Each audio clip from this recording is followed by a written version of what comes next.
was watching a video by Stu Vlog, which he recorded um, way back in the medieval ages, 2014, about the reasons he vlogs. Uh, I thought, yeah, he made some really good points in it. I'll put a link below down to his video. But yeah, I thought it's always interesting to hear why people vlog.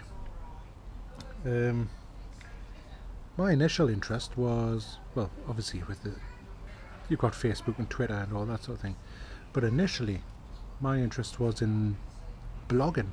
I set up an old blogger account ages ago, did it, but I found it hard to keep motivated, and you're having to manually type. Obviously you can't automatically type, don't think. Anyway, yeah, so I had to sit there and type everything out, which, when you're not in the mood, it's a really hard thing to do. Don't get me wrong, I still have a blog on WordPress, The Right Times, which I use occasionally. Not as much as I should do, admittedly, but anyway, so I digress. So yeah, I moved from there, and I think one day I was just mooching around on Facebook, on YouTube, and I came across somebody who was like talking to the camera. Who the heck was it?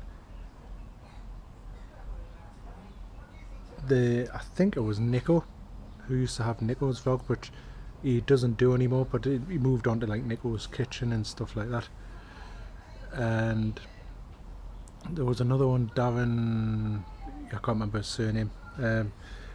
They had a couple of like family vlogs, pretty much talking about the family and the day-to-day life and everything, and I was engrossed by it. I was like sitting watching, I thought, what a great idea. Then I thought, comparing it to my blog, I thought, that is so much more easier, talking into a camera, than typing, you know. So I'll give it a go, and I tell you what, right at the beginning it was terrifying. So like videoing yourself thinking, who's going to see this, or people are not going to see this, and all that sort of thing, and I'm putting my face out there, people are going to laugh and all that sort of thing. People are going to laugh at me, and I'm going to feel stupid. I'm going to get all these horrible comments, and you know. But I took the plunge, and I tried it on. I'm trying to remember what the first camera was I got, what I used.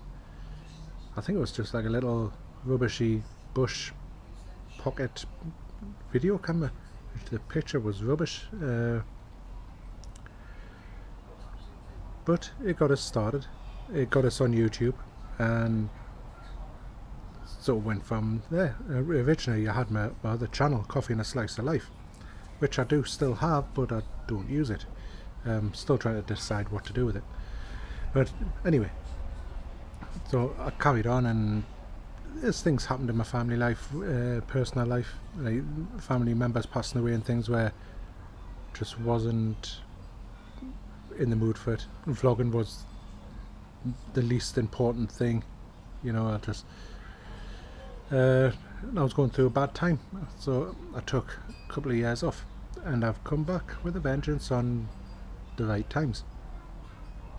And I tell you what, it's great being back. I love it. But anyway, getting away from the subject, why do I vlog? Simple answer is I love it. It, like Stu mentioned, you can put a comment on Facebook or put an article on your blog in text, maybe with a couple of pictures or something, but you don't get the true feeling of it. Whereas watching a video, you can see the emotion, facial expressions, tone of the voice, all that sort of thing, and it's a lot easier for the viewer to relate to and understand. you know, and so that way it's a lot easier. I want to document my life, you know. I want to like journalize it or whatever, if that's even a word, journalize.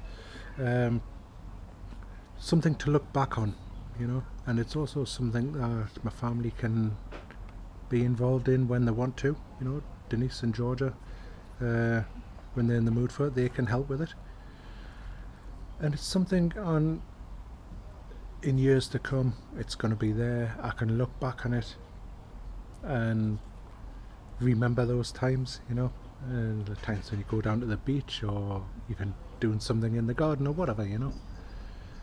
And whether it's the good times or the bad times, it's something I can look back on. But it's a totally personal thing, you know. Some people go into YouTube and they get quite successful and they make money from it. They are few and far between, although the faces keep getting flipping thrown all over YouTube because they're the top channels and all that sort of thing. I don't care about them, you know. I'm in this for because I enjoy it, you know. I'm not bothered about the money. I'm not bothered about earning money or anything like that from this. I do it because I enjoy it. I enjoy watching other people's vlogs. It's great being in a sort of virtual way, being part of their life, being shown their life. It's great doing the opposite, sort of sharing our lives, you know. But it's it's the satisfaction of being put it out there in the community side of it. The community did sort of drop off a bit a few years ago, and I was lucky enough to be part of quite a good little community. We used to do the York gathering, things like that, but it sort of died off. People lost interest, or their personal lives or whatever, you know, those things got in the way. But on this new channel I seem to be making a lot of new friends, and it's really nice, and I thank you from the bottom of my heart, everybody who subscribed and who interacts on YouTube, Facebook, Twitter, Google Plus, all that sort of thing. It really is good, because to me the community side of YouTube is massively important, just as important as the video themselves, I would say. So that's it. Yeah, it's for personal satisfaction and the community, the interaction and all that sort of thing. That's why I love doing this, and I plan to continue doing it as much and as I can, and for as long as I can. So, yeah, but it'll be interesting to know your stories, why you started, when you started, who inspired you to start, all sorts of things. Give us your vlogging story. That'll be interesting to see. So, anyway, I'll leave that with you. Any questions, just stick it below, and I'll get back to you. Take care, everybody.